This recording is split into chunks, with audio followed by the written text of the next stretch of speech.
ሰላም ሰላም ጤና ይስጥልኝ እንደምን አላችሁ እንደምን ከረማችሁ የህሊና ቻናል ተከታታዮች ዛሬ የኢድ አልፈጥር በዓል እንደመሆኑ መጠን ለመላው የእስልምና እምነት ተከታዮች ኢድ ሙባረክ ለማለት ፈልጋለሁ። ያው ደግሞ አንዳንድ አስተያየቶቻችሁን በመስጠት ይሄ ህሊና ቻናል ይሻሻልበታል የሚለውን ይሻሻልበት ይችላል በምትሉት ሐሳብ በምክር ሐሳብ በማገዝ ላይ በምትገኙ ጓደኞቼ ወንድሞቼ በጣም አመሰግናለሁ። ዛሬ ትንሽ ስለ ገንዘብ እናወራለን። የገንዘብ ፍቅር የገንዘብ ፍቅር ከፍተኛ የሆነ የገንዘብ ፍቅር ገንዘብ ያው እንደሚታወቀው ለመገበያያ ዕቃ ንብረት ለመግዛት የምንጠቀምበት መሳሪያ ሆኖ የገንዘብ መኖር ብዙ ጥቅም ይሰጣል። ከዚህ ውስጥ ደግሞ ያው የፋይናንሳዊ ጥንካሬያችንን ያበረታታል። ያው ጋራንቲ ይኖረናል ማለት ነው። በዛ ላይ ደግሞ የተሻለ የትምህርት የጤና አገልግሎት እንድናገኝ ይጠቅመናል። ገንዘብ ካለ ደግሞ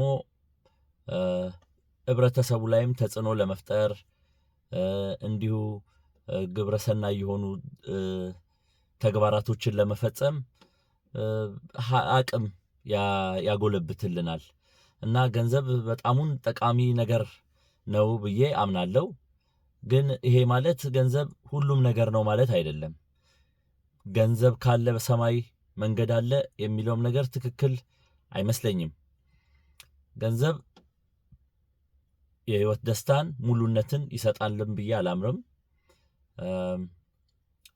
አይደለምም ሁላችንም እንደምናውቀው ይሄ የገንዘብ ፍቅር የሚባለው ምንድነው? ሰዎች ገንዘብን ንብረትን እና አካላዊ ምቾትን በማስቀደም የህይወት ስኬት እሱ ነው ብለው ሲያምኑ ነው። ግን የህይወት ስኬት የገንዘብ ወይ ደግሞ የንብረት መብዛት ብቻ አይመስለኝም። ይሄ የገንዘብ ፍቅር ከምን ይመጣል? አንደኛው የባህላዊና ልምዳዊ አኗኗራችን ነው።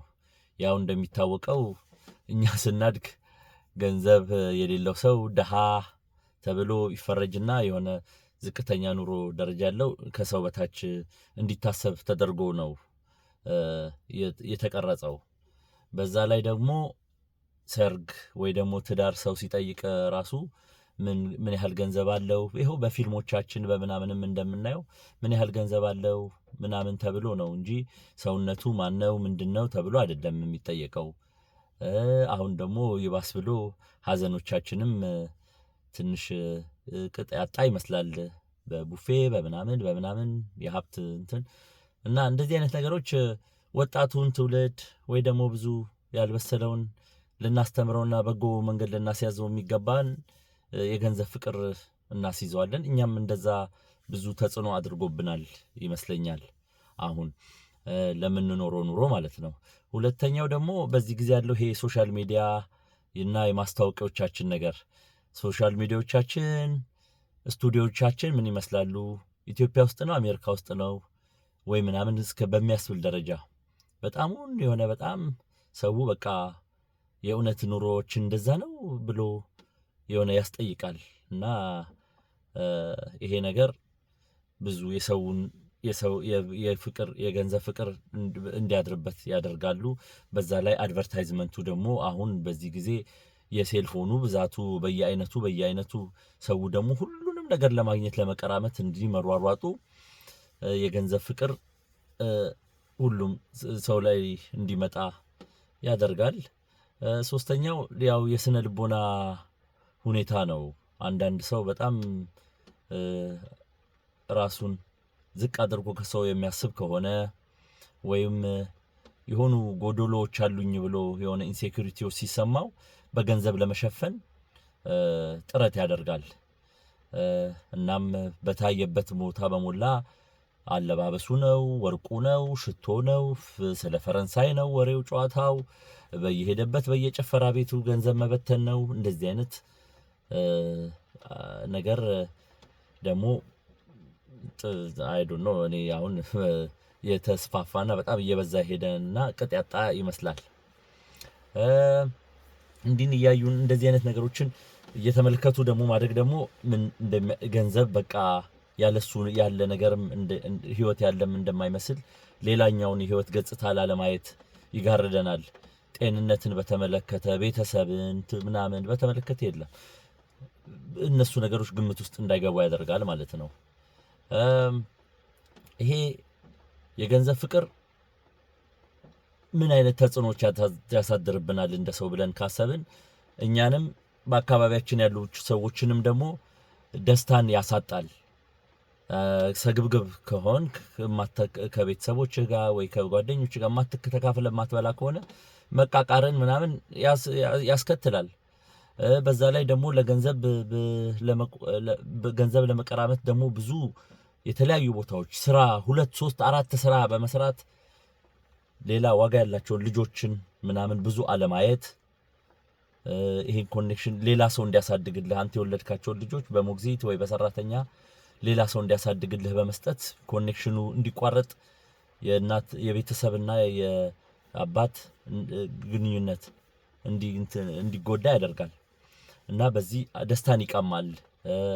ሌላ አካላዊና አእምሯዊ ጤንነት ላይም ብዙ እንቅፋት እክሎችን ይፈጥራል።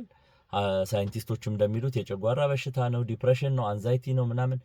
እንደ ሰው ባህሪ ደግሞ ያው ስግብግብነትን፣ አታላይነትን፣ ቁማር፣ ሱሶች ውስጥ ላይ ምናምን ያስገባል። ስርቆት ላይ፣ ሌብነት ላይ ራሱ ያስገባል ይሄ የገንዘብ ፍቅር እና ብዙ ነገር ይጎዳል።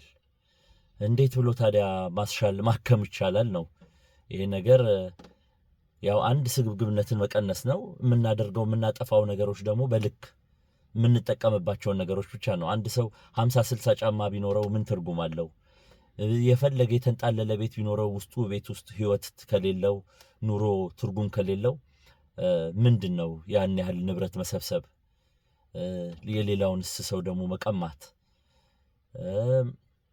እና ይሄ የገንዘብ ፍቅር የሚያስከትላቸውን ጉዳቶች በመረዳት በመማር በመስከን እኛ አጠቃቀማችን የገንዘቡን በብልህነት በማድረግ ራሳችን ላይ በመስራት ማህበራዊ ግንኙነታችንን በማዳበር ከሰዎች ጋር ለገንዘብ ብቻ ሳይሆን ሌሎች አይነት ጤንነታችንን በመጠበቅ ትምህርት ሙያን ምናምን በማበልጸግ ይሄ ለገንዘብ ያለውን ፍቅር መቀነስ ይቻላል እና ሌሎቹንም ሰዎች ደግሞ ማየት እኛ ብቻ ሳይሆን ለኔ የሚለውን ስሜት የሚያመጣው ይሄ የገንዘብ ፍቅር ስለሆነ ለኔ ማለቱን ትተን ሌሎች ከጎናችን ያሉ ሌሎች ሰዎች የተጎዱ ወንድሞች እህቶቻችን ካሉ ደግሞ እነሱን ማየት የሚያስፈልግ ይመስለኛል። አንዳንድ ጊዜ እነዚህ የስብስቦቻችን መሪዎች የምንላቸው መሪዎች ናቸው፣ ግን እኔ ያጠራጥረኛል ብዙ በሃይማኖትም በአንዳንድ ጊዜ በስብስቦች በኮሚኒቲዎችም በምናም የሚደረጉ በጣም በሚገርም ሁኔታ የገንዘብ ፍቅርን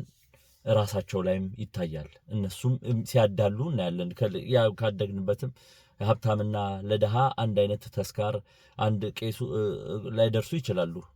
የሆነ ሀብታሙ ጋር መሄድ ምናምን እንደዚህ አይነት ነገሮች ያው የማይካድ ሀቅ ነው። እንደዚህ አይነት ችግሮች እንግዲህ ያመጡብን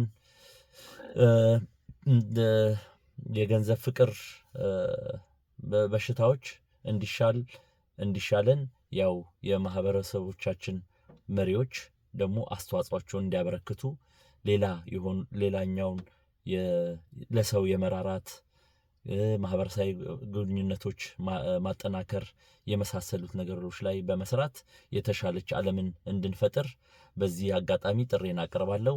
አመሰግናለሁ። አንዳንዱ ሰው አበዛኸው ብዙ አረዘምክ ይለኛል፣ አንዳንዱ አሳነስከው ይለኛል። ያው እንግዲህ ሁለቱንም ለማስደሰት ሙከራ አደርጋለሁ። መልካም ሳምንት